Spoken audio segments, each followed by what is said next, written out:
বন্ধুগণ, হাসিনার আমলে যেই সমস্ত বিনা ভোটের এমপি যারা ছিল এবং যারা দেশের বাইরে যেতে পারে নাই, যারা এখনো পর্যন্ত দেশে আসে, সবাইকে যেন আইনের আওতায় এনে পরিপূর্ণভাবে এদেরকে শাস্তি দেওয়া হয়।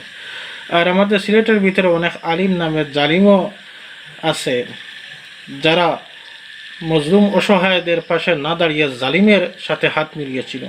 এই সমস্ত বিনা ভোটের এমপিদেরকে, আলিমদেরকে যেন আইনের আওতায় আনা হয়। আর কিছু পীর মুর্দি আছে আমাদের দেশে, যারা জনগণকে দুকা দিয়ে বোকা বানিয়ে বড় বড় বালাই হাওরের আজ মালিক হয়ে বসে আছে। সরকারি পক্ষ থেকে যেন এই সমস্ত সম্পদগুলা বাজেট করা হয়, কারণ এগুলা সরকারি মাল। জনগণকে দুকা দিয়ে বোকা বানিয়ে ওরা সম্পত্তি হয়ে বসে আছে।